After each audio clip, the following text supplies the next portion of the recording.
নমস্কার বন্ধুরা, তোমাদের প্রিয় ইউটিউব চ্যানেল ডাব্লিউবি প্লাস পয়েন্টে তোমাদের সকলকে জানাই স্বাগত। প্রতিদিনের মতো আজকেও আমরা ডাব্লিউবিপিএসসি ক্লার্কশিপ পরীক্ষায় আসার মতো সম্ভাব্য প্রশ্ন এবং তার সাথে সাথে বিভিন্ন পরীক্ষার প্রিভিয়াস ইয়ারের প্রশ্ন নিয়ে আলোচনা করব। তো আশা করছি এখান থেকে তোমরা বেশ কয়েকটি প্রশ্ন কমন পেয়ে যাবে। তো ক্লাসটা প্রথম থেকে শেষ পর্যন্ত মনোযোগ সহকারে দেখো। আজকে আমাদের প্রথম প্রশ্ন হচ্ছে, প্রথম কোন প্রতিবন্ধী মহিলা মাউন্ট এভারেস্ট জয় করেছিলেন? ভেরি ভেরি ইম্পর্টেন্ট প্রশ্ন। তো সঠিক অ্যান্সার হয়ে যাবে এটা অপশান বি, অরুণিমা সিনহা। তো অরুণিমা সিনহা হচ্ছে প্রথম প্রতিবন্ধী মহিলা যিনি মাউন্ট এভারেস্ট জয় করেছিলেন। তো অরুণিমা সিনহা প্রথম মহিলা যিনি পা বাদ যাওয়ার পরে মাউন্ট এভারেস্ট ও ভিনসেন্ট স্তূপ পর্বত জয় করেছিলেন। উনি জাতীয় স্তরের ভলিবল খেলোয়াড় ছিলেন। 2011 সালে একটি ডাকাত দলকে বাধা দেওয়ার সময় ওনাকে চলন্ত ট্রেন থেকে ফেলে দেওয়া হয়েছিল। নেক্সট প্রশ্ন, লেভ কোন দেশের মুদ্রার নাম? তো মনে রাখবে, লেভ হচ্ছে বুলগেরিয়ার মুদ্রার নাম। তো বুলগেরিয়া হচ্ছে সরকারি নাম বুলগেরিয়া প্রজাতন্ত্র, দক্ষিণ পূর্ব ইউরোপ মহাদেশের একটি রাষ্ট্র এটা। আর বুলগেরিয়ার রাজধানী হচ্ছে সোফিয়া। পরের প্রশ্ন, নেপালের সর্বোচ্চ পর্বতশৃঙ্গ কোনটি? এটা তো তোমরা সবাই জানো। তো সঠিক অ্যান্সার হবে অপশন ডি, মাউন্ট এভারেস্ট। পরের প্রশ্ন, বিক্রম শেঠের একটি বিখ্যাত ইংরেজি গ্রন্থের নাম কি? এটা অনেকবার পরীক্ষায় এসেছে, ভেরি ভেরি ইম্পর্টেন্ট প্রশ্ন। তো বিক্রম শেঠের একটি বিখ্যাত ইংরেজি গ্রন্থের নাম হচ্ছে a suitable boy. Option D হয়ে যাবে সঠিক অ্যান্সার। তো বিক্রম শেঠের সবচেয়ে প্রশংসিত কাজগুলি হচ্ছে ভ্রমণ, বই ফ্রম হেভেন লেক, শ্লোক উপন্যাস দ্য গোল্ডেন গেট এবং মহাকাব্য উপন্যাস এ সুইটেবল বয়। এই তিনটে ছিল তার বহু প্রশংসিত বই। নেক্সট প্রশ্ন, জয় জয়ন্তী রাগ কোন সময় গাওয়া হয়? সকাল, দুপুর, বিকাল নাকি রাত্রে? তো মনে রাখবে, জয় জয়ন্তী রাগ হচ্ছে রাতের বেলায় গাওয়া হয়। তো জয় জয়ন্তী গাওয়া হয় রাতের প্রথম প্রহরের সন্ধ্যা 6টা থেকে 9টা পর্যন্ত। এটি সাধারণত গ্রীষ্ম বা গ্রীষ্মে পাঠ করা হয়। নেক্সট প্রশ্ন, আশাপূর্ণা দেবী কবে জ্ঞানপীঠ পুরস্কার পেয়েছিলেন? এটাও ভেরি ভেরি ইম্পর্টেন্ট প্রশ্ন। তো আশাপূর্ণা দেবী জ্ঞানপীঠ পুরস্কার পেয়েছিলেন 1976 সালে। Option C. তো পুরস্কারের প্রথম প্রাপক ছিলেন, অর্থাৎ জ্ঞানপীঠ পুরস্কার প্রথম পেয়েছিলেন হচ্ছে জি শঙ্কর কুরুপ। এটা ভালো করে মনে রাখবে, যিনি 1965 সালে তার 1950 সালে প্রকাশিত কাব্যগ্রন্থ অদ্যাক্ষু ঝালের, অর্থাৎ যার মানে হচ্ছে বাঁশের বাঁশি জন্য পুরস্কার লাভ করেছিলেন।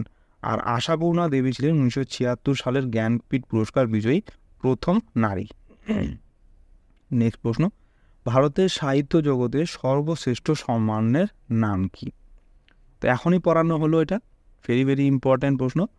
তো ভারতের সাহিত্য জগতের সর্বশ্রেষ্ঠ সম্মান হচ্ছে জ্ঞানপীঠ পুরস্কার। Option B. তো জ্ঞানপীঠ পুরস্কার ভারতের সর্বোচ্চ সাহিত্য পুরস্কার। ভারতীয় সংবিধানে স্বীকৃত 22টি তপশিলি ভাষায় এবং 2013 থেকে ইংরেজি ভাষায় লেখকদের সেরা সৃজনশীল সাহিত্য রচনার জন্য বার্ষিক পুরস্কারটি দেওয়া হয়। এই যে জ্ঞানপীঠ পুরস্কার, এই পুরস্কারটি দেওয়া হয়। পরের প্রশ্ন, মহাবীর কার নিকট সন্ন্যাস ধর্ম গ্রহণ করেছিলেন? তো মনে রাখবে, মহাবীর হচ্ছে গোসালের কাছে সন্ন্যাস ধর্ম গ্রহণ করেন। তো মহাবীর, যিনি বর্ধমান নামে পরিচিত, তিনি ছিলেন জৈন ধর্মের 24তম তীর্থঙ্কর। পরের প্রশ্ন, আকবরের আমলে অর্থমন্ত্রীকে কি বলা হতো? ওয়াজির, ফকিল, সুমালিক নাকি মীর বক্সি? তো মনে রাখবে, আকবরের আমলে অর্থমন্ত্রীকে বলা হতো হচ্ছে ভকিল। অপশন বি হয়ে যাবে সঠিক অ্যান্সার। তো রাজা টোডরমল আকবরের অর্থমন্ত্রী হিসাবে যাবত নামে পরিচিত রাজস্বের একটি নতুন ব্যবস্থা এবং দাহশালা নামে একটি কর ব্যবস্থা চালু করেছিলেন। পরের প্রশ্ন, ময়ূর সিংহাসন কার জন্য নির্মিত হয়েছিল বা কে নির্মাণ করেছিলেন? তো তো মনে রাখবে ময়ূর সিংহাসন নির্মাণ করেছিলেন হচ্ছে শাহজাহান। অপশন সি হয়ে যাবে সঠিক অ্যান্সার। তো ময়ূর সিংহাসনটি 17 শতকের গোড়ার দিকে শাহজাহান দ্বারা তৈরি করা হয়েছিল এবং এরপরে নাদির শাহ ভারত থেকে শাহজাহান নির্মিত ময়ূর সিংহাসন কেড়ে নিয়ে গিয়েছিলেন। আর এটা কত সালে কেড়ে নিয়ে গিয়েছিলেন এটা তোমরা কমেন্টে জানাবে। এটা তোমাদের আগেও পড়ানো হয়েছিল যে নাদির শাহ কত সালে ময়ূর সিংহাসন ভারত থেকে কেড়ে নিয়ে গিয়েছিলেন, এটা তোমরা কমেন্টে জানাবে কত সাল। পরের প্রশ্ন, কটক শহরে অবস্থিত গবেষণাগারটিতে কী বিষয়ে গবেষণা করা হয়? খনিজ দ্রব্য, বৈদ্যুতিক সরঞ্জাম, বৈদ্যুতিক রসায়ন নাকি ধান? তোমরা অনেকেই জানো যে কটক শহরে ধানের গবেষণাগারটি রয়েছে। তো ভারতবর্ষের ধান গবেষণা প্রধান কেন্দ্র সেন্ট্রাল রাইস রিসার্চ ইনস্টিটিউট উড়িষ্যার কটকে অবস্থিত। এটি ইন্ডিয়ান কাউন্সিল অফ এগ্রিকালচারাল রিসার্চের অধীনস্থ।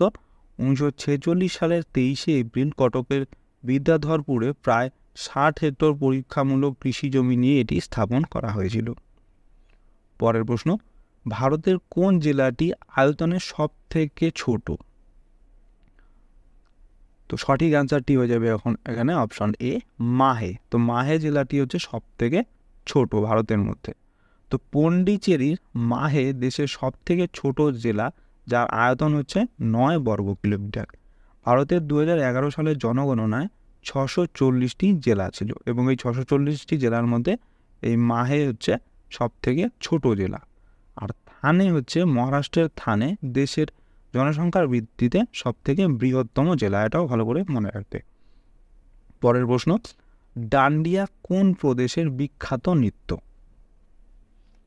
তো ডান্ডিয়া হচ্ছে মনে রাখবে গুজরাটের একটি বিখ্যাত নৃত্য। তো ডান্ডিয়া রাস হচ্ছে ভারতের গুজরাট রাজ্যে উদ্ভূত ও নবরাত্রি উৎসবে প্রদর্শনকৃত জনপ্রিয় এক প্রকার সামাজিক তথা ধর্মীয় লোকনৃত্য।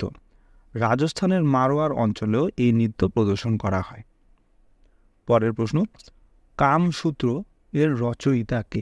বিশাখা দত্ত, বাৎসয়ায়ন, বসুবন্ধু নাকি হেমচন্দ্র?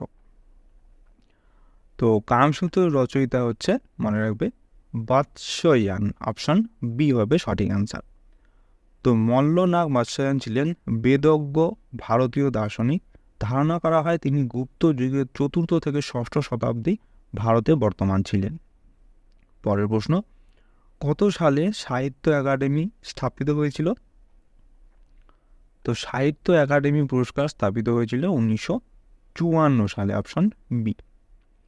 তো ভারত সরকার 12ই মার্চ 1954 সালে সাহিত্য একাডেমি প্রতিষ্ঠা করে এবং এটি 1955 সালে প্রথম দেওয়া হয়েছিল। অর্থাৎ সাহিত্য একাডেমি পুরস্কার দেওয়া শুরু হয়েছিল 1955 সালে আর প্রতিষ্ঠিত হয়েছিল 1954 সালে। নেক্সট প্রশ্ন, মনসবদারি প্রথা কে প্রচলন করেছিলেন? তো মনসবদারি প্রথা প্রচলন করেছিলেন আকবর। Option A. তো মনসবদার ছিল মুঘল সাম্রাজ্যের প্রশাসনিক ব্যবস্থার মধ্যে একটি সামরিক ইউনিট যা আকবর দ্বারা প্রবর্তিত হয়েছিল এবং যা পরবর্তীকালে আধুনিক ভারতে সর্বত্র ব্যবহৃত হয়। মনসাব শব্দটি আরবি শব্দ, অর্থ হচ্ছে পদ। এই ব্যবস্থা সরকারি কর্মকর্তা এবং সামরিক জেনারেলদের পদমর্যাদা ও মর্যাদা নির্ধারণ করে। নেক্সট প্রশ্ন, লোকহিতবাদী কার ছদ্মনাম? এটাও খুব ইম্পর্টেন্ট প্রশ্ন। তো লোকহিতবাদী ছদ্মনাম হচ্ছে গোপাল হরি দেশমুখের। Option A. তো গোপাল হরি দেশমুখকে লোকহিতবাদী বলা হয় কারণ তিনি মহারাষ্ট্রের সামাজিক উন্নয়ন সম্পর্কে সাপ্তাহিক প্রভাকরের জন্য নিবন্ধ লিখেছিলেন। ফলে তিনি সেই কলম নামে লিখতে শুরু করেন এবং ভারতীয় কর্মী, চিন্তাবিদ এবং সমাজ সংস্কারক গোপাল হরি দেশমুখ মহারাষ্ট্র সমাজ সংস্কার আন্দোলনের অংশ হওয়ার জন্য সুপরিচিত ছিলেন।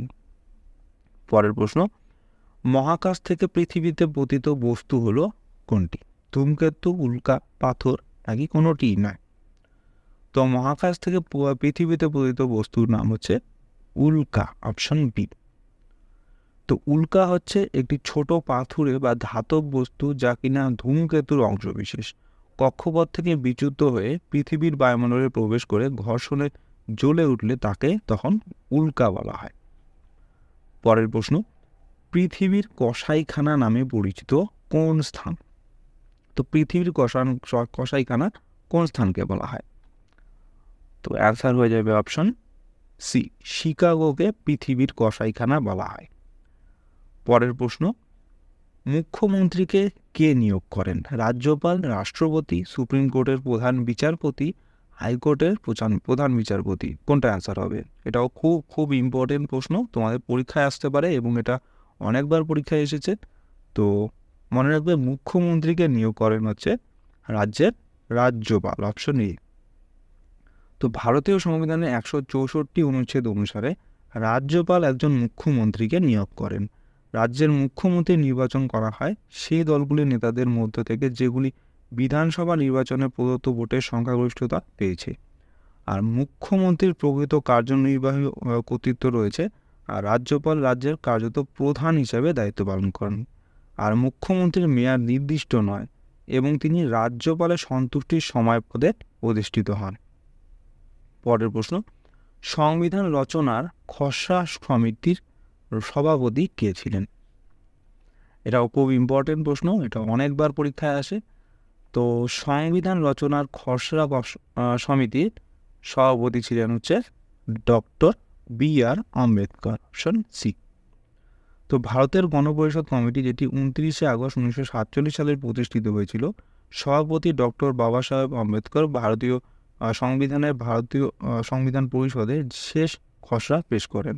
ডক্টর রাজেন্দ্র প্রসাদের কাছে 25শে নভেম্বর 1949 তারিখে খসড়া কমিটি এটি পেশ করেছিল। পরের প্রশ্ন, কত সালে সংবিধানের 42তম সংশোধন গৃহীত হয়েছিল? এটা কিন্তু খুব ইম্পর্টেন্ট সংশোধন, 42তম সংশোধন, একে মিনি কনস্টিটিউশনও বলা হয়। এটা কিন্তু অনেকবার পরীক্ষায় এসেছে যে কোন কততম সংশোধনকে, সংবিধানের কততম সংশোধনকে মিনি কনস্টিটিউশন বলা হয়? এটা অ্যান্সার হবে 42তম সংশোধনকে। আর এখানে প্রশ্ন কি করা হয়েছে, কত সালে সংবিধানের 42তম সংশোধন গৃহীত হয়? তো এটার অ্যান্সার হয়ে যাবে অপশন বি, 1976 সালে। তো 1976 সালে 42তম সংশোধনটি গৃহীত হয়। তো 42তম সংশোধনী আনুষ্ঠানিকভাবে সংবিধান আইন 1976 নামে পরিচিত। ইন্দিরা গান্ধীর নেতৃত্বাধীন ভারতীয় জাতীয় কংগ্রেস সরকার দ্বারা জরুরি অবস্থার সময় এটা প্রণীত হয়েছিল। এটা মনে রাখার বিষয় যে 42তম সংশোধনীর সময় তখন কে ভারতের প্রধানমন্ত্রী ছিলেন, এটা মনে রাখবে ভালো করে, ইন্দিরা গান্ধী। নেক্সট প্রশ্ন, বর্তমানে সংবিধানে স্বীকৃত মৌলিক অধিকার হলো কটি? এটাও খুব খুব ইম্পর্টেন্ট প্রশ্ন, পরীক্ষায় আসতে পারে তোমাদের। তো বর্তমানে সংবিধান স্বীকৃত মোট মৌলিক অধিকারের সংখ্যা হচ্ছে 6টি, অপশন ডি হয়ে যাবে সঠিক অ্যান্সার।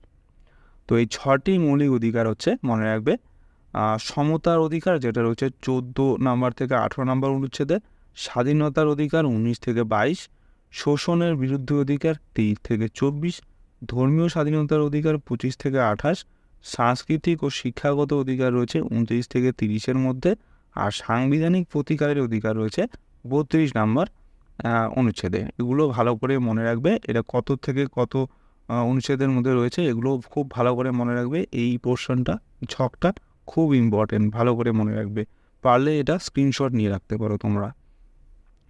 নেক্সট প্রশ্ন, ভারতের রাষ্ট্র ব্যবস্থা হচ্ছে কি প্রকৃতির? একরাষ্ট্রীয়, যুক্তরাষ্ট্রীয়, আধা সামন্ততান্ত্রিক, নাকি উপরের কোনোটিই নয়? তো মনে রাখবে, ভারতের রাষ্ট্র ব্যবস্থা হচ্ছে অপশন ডি, উপরে কোনোটিই নয়, এটা কোনোটিই নয় হবে। তো ভারতের রাষ্ট্র ব্যবস্থার প্রকৃতি হচ্ছে মিশ্র ব্যবস্থা। এখানে শাসন ব্যবস্থায় গণতন্ত্র চালু রয়েছে, আবার অর্থনৈতিক ব্যবস্থায় পুঁজিবাদী ও সমাজতান্ত্রিক দুটোই বিদ্যমান। আর এখানে জনগণ বেসরকারিভাবে সম্পদের মালিক হতে পারে, আর কিছু গুরুত্বপূর্ণ সম্পদের মালিক হলো সরকার। পরের প্রশ্ন, দাবোলিম বিমানবন্দরটি কোথায় অবস্থিত? এটাও খুব ইম্পর্টেন্ট, অনেকবার পরীক্ষায় এসেছে। তো মনে রাখবে, দাবোলিম বিমানবন্দরটি হচ্ছে গোয়াতে অবস্থিত, অপশন সি। পরের প্রশ্ন, মেঘালয়ের পাহাড়গুলি কি প্রকৃতির? ক্ষয়জাত, সমপ্রায়, ভঙ্গিল, নাকি আগ্নেয় প্রকৃতির?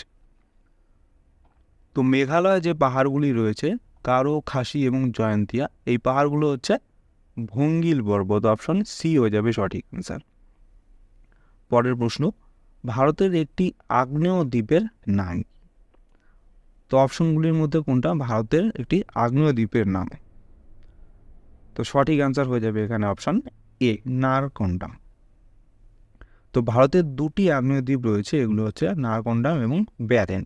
আন্দামান নিকোবর দ্বীপপুঞ্জের কেন্দ্রশাসিত অঞ্চলে অবস্থিত অনর্বর দ্বীপটি সুমাত্রা থেকে মিয়ানমার পর্যন্ত আগ্নেয়গিরি শৃঙ্খল বরাবর ভারতীয় অঞ্চলের পাশাপাশি দক্ষিণ এশিয়ায় পাওয়া একমাত্র সক্রিয় আগ্নেয়গিরি। নেক্সট প্রশ্ন, কোন বছরে রাজা রামমোহন রায় বাংলায় সামাজিক ধর্মীয় সংস্কারের পূর্বসূরি আত্মীয় সভা প্রতিষ্ঠা করেছিলেন?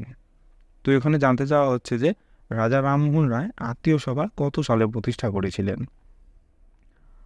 তো সঠিক অ্যান্সার হয়ে যাবে এখানে অপশন বি, 1815 সালে রাজা রামমোহন রায় আত্মীয় সভা প্রতিষ্ঠা করেন। তো আত্মীয় সভাটি ভারতের একটি দার্শনিক আলোচনার বৃত্ত ছিল। সমিতিটি রাজা রামমোহন রায় 1815 সালে কলকাতায় শুরু করেছিলেন। 1815 সালে আত্মীয় সভার ভিত্তি কলকাতাকে আধুনিক যুগের সূচনা হিসেবে বিবেচনা করা হয় এবং 1823 সালে এই সমিতি নিষ্ক্রিয় হয়ে উঠেছিল। পরের প্রশ্ন, শিলভদ্র কোন বিশ্ববিদ্যালয়ের অধ্যাপক ছিলেন? তো মনে রাখবে শিলভদ্র হচ্ছে নালন্দা বিশ্ববিদ্যালয়ের অধ্যাপক ছিলেন। তো মহাস্থবির শিলভদ্র বৌদ্ধশাস্ত্রের একজন বিদগ্ধ ব্যক্তি ও দার্শনিক ছিলেন। তিনি নালন্দা মহাবিহার বিশ্ববিদ্যালয়ের অধ্যক্ষ ছিলেন। পরের প্রশ্ন, চিরস্থায়ী বন্দোবস্ত কোথায় প্রথম চালু হয়েছিল? তো চিরস্থায়ী বন্দোবস্ত প্রথমবার চালু হয়েছিল বাংলায়, অপশন বি। তো চিরস্থায়ী বন্দোবস্তের জন্য অন্যান্য নাম ছিল, যার মধ্যে রয়েছে ইস্তামরারি, জায়গিরদারি, মালগুজারি, বিদ্বেশ্বরী ও চৌকিদারি। এই কৌশলটি বাংলা, বিহার এবং উড়িষ্যায় সর্বাধিক প্রচলিত ছিল। পরে এটি বারাণসী ও মাদ্রাজেও বাস্তবায়িত হয়। পরের প্রশ্ন, রাষ্ট্রপতি দ্বারা নিযুক্ত অর্থ কমিশনের প্রধান কে? এখন বর্তমানে অর্থ কমিশনের প্রধান কে? তো অর্থ কমিশনের বর্তমান প্রধান রয়েছে হচ্ছে অরবিন্দ পানাগড়িয়া, অপশন বি। তো সংবিধান অনুযায়ী কমিশন প্রতি 5 বছর অন্তর নিযুক্ত হয় এবং এতে একজন চেয়ারম্যান এবং 4 জন সদস্য থাকে। সাম্প্রতিকতম অর্থ কমিশন 31শে ডিসেম্বর 2023 গঠিত হয়েছিল এবং নীতি আয়োগের প্রাক্তন ভাইস চেয়ারম্যান অরবিন্দ পানাগড়িয়া সভাপতিত্ব করেন। পরের প্রশ্ন, ভারতের অর্থনৈতিক পরিকল্পনা কোন তালিকাভুক্ত?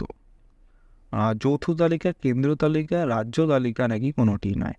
তো ভারতের যে অর্থনৈতিক পরিকল্পনা এটা কোন তালিকার মধ্যে রয়েছে? তো সঠিক অ্যান্সার হয়ে যাবে অপশন এ, যৌথ তালিকার মধ্যে রয়েছে।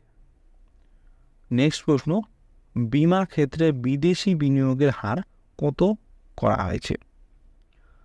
অর্থাৎ বিমার ক্ষেত্রে বিদেশ থেকে যে বিনিয়োগ করা হয় সেটা কত পার্সেন্ট? তো অ্যান্সার হয়ে যাবে অপশন সি, 49%। তো বর্তমান এফডিআই নীতি অনুসারে স্বয়ংক্রিয় রুটের অধীনে 49% পর্যন্ত বিদেশি বিনিয়োগ অনুমোদিত, 49% বেশি এবং 100% পর্যন্ত সরকারি অনুমোদনের মাধ্যমে অনুমোদিত। পরের প্রশ্ন, সংসদের জিরো আওয়ার কখন শুরু হয়? এটা খুব ইম্পর্টেন্ট প্রশ্ন, অনেকবার পরীক্ষায় আসে। তো সংসদের জিরো আওয়ার শুরু হয় হচ্ছে 12টার সময়, অপশন বি। তো সংসদের উভয় কক্ষের প্রশ্নোত্তর পর্বের ঠিক পরেই যে সময় আসে সেই সময়কে জিরো আওয়ার বলে। এই সময়ে সংসদের সদস্যগণ আগে থেকে ঘোষণা না করে গুরুত্বপূর্ণ বিষয়গুলি উপস্থাপন করতে পারেন। এটিকে জিরো আওয়ার বলা হয় কারণ এটি প্রায় দুপুর 12টার সময় শুরু হয়। পরের প্রশ্ন, সংসদের সদস্য নয় এমন কোনো ব্যক্তি সর্বাধিক কতদিন মন্ত্রী পদে থাকতে পারবে? এটাও অনেকবার পরীক্ষায় আসে, খুব ইম্পর্টেন্ট প্রশ্ন। তো সংসদের সদস্য নয় এমন কোনো ব্যক্তি সর্বাধিক হচ্ছে 6 মাসের জন্য মন্ত্রী পদে থাকতে পারবেন। আর এই 6 মাসের মধ্যেই তাকে ভোটে জিততে হবে, তাহলে সে সেই মন্ত্রী পদে থাকতে পারবে, না হলে কিন্তু সে থাকতে পারবে না। তো ভারতের সংবিধানের 75 অনুচ্ছেদ অনুযায়ী প্রধানমন্ত্রী রাষ্ট্রপতি কর্তৃক নিযুক্ত হবেন এবং অন্যান্য মন্ত্রীরা প্রধানমন্ত্রীর পরামর্শে রাষ্ট্রপতি কর্তৃক নিযুক্ত হবেন। একজন অসদস্যকে মন্ত্রী হিসাবে নিয়োগ করা যেতে পারে, তবে তাকে 6 মাসের মধ্যে যে কোনো একটি সংসদে নির্বাচিত হতে হবে। নেক্সট প্রশ্ন, সাধারণ বাজেট কোন দিনে সংসদে পেশ করা হয়? তো প্রতি বছর মনে রাখবে সাধারণ বাজেট 1 ফেব্রুয়ারিতে পেশ করা হয়। তো 1 ফেব্রুয়ারিতে মন্ত্রিসভা থেকে অনুমোদন পাওয়ার পর অর্থমন্ত্রী ভারতের সংসদে কেন্দ্রীয় বাজেট পেশ করেন। পরের প্রশ্ন, ভারতের রেশন শহর কাকে বলা হয়? এটাও খুব ইম্পর্টেন্ট প্রশ্ন। তো ভারতের রেশন শহর বলা হয় হচ্ছে ভাগলপুরকে। অপশন সি হয়ে যাবে সঠিক অ্যান্সার। নেক্সট প্রশ্ন, ভারতের জনবিরল কেন্দ্রশাসিত অঞ্চল কোনটি? অর্থাৎ সব থেকে কম কোন কেন্দ্রশাসিত অঞ্চলে লোক রয়েছে? তো সঠিক অ্যান্সার হয়ে যাবে এখানে অপশন সি, লাদাখে। আর এর সাথে সাথে আরও বিষয়গুলি জেনে রাখো যে সর্বাধিক জনঘনত্বপূর্ণ কেন্দ্রশাসিত রাজ্য হচ্ছে দিল্লি, আর সর্বনিম্ন জনঘনত্ব বিশিষ্ট রাজ্য হচ্ছে অরুণাচল প্রদেশ, আর সর্বনিম্ন জনসংখ্যা বিশিষ্ট রাজ্য হচ্ছে সিকিম। নেক্সট প্রশ্ন, কনিষ্ক কোন ধর্ম গ্রহণ করেছিলেন? জৈন ধর্ম, ইসলাম ধর্ম, হিন্দু ধর্ম নাকি বৌদ্ধ ধর্ম? তো মনে রাখবে কনিষ্ক হচ্ছে বৌদ্ধ ধর্ম গ্রহণ করেছিলেন। এটাও ভেরি ভেরি ইম্পর্টেন্ট। নেক্সট প্রশ্ন এবং আজকের ক্লাসের লাস্ট প্রশ্ন, সত্যমেব জয়তে কথাটি উল্লেখ আছে কোথায়? এটাও কিন্তু অনেকবার পরীক্ষায় আসে, খুব খুব ইম্পর্টেন্ট প্রশ্ন। তোমাদের যতগুলো প্রশ্ন করানো হয় খুব সব প্রিভিয়াস ইয়ার থেকে কোনো না কোনো পরীক্ষায় এসেছে বা খুব ইম্পর্টেন্ট প্রশ্ন, সেগুলোই তোমাদের করানো হয়। তো মনে রাখবে এটা সত্যমেব জয়তে কথাটি উল্লেখ রয়েছে হচ্ছে মুন্ডক উপনিষদে। অপশন সি হয়ে যাবে সঠিক অ্যান্সার। তো সত্যমেব জয়তে ভারতের রাষ্ট্রীয় নীতিবাক্য, এর অর্থ হচ্ছে শর্তের জয় অবশ্যম্ভাবী। সত্যমেব জয়তে মুন্ডক উপনিষদের একটি মন্ত্র 1918 খ্রিস্টাব্দে মহাত্মা পণ্ডিত মদন মোহন মালব্য ভারতের জাতীয় কংগ্রেসের সভাপতি থাকার সময় এই মন্ত্রটিকে জাতীয় রাজনীতিতে নিয়ে এসে খুব জনপ্রিয় করেছিলেন।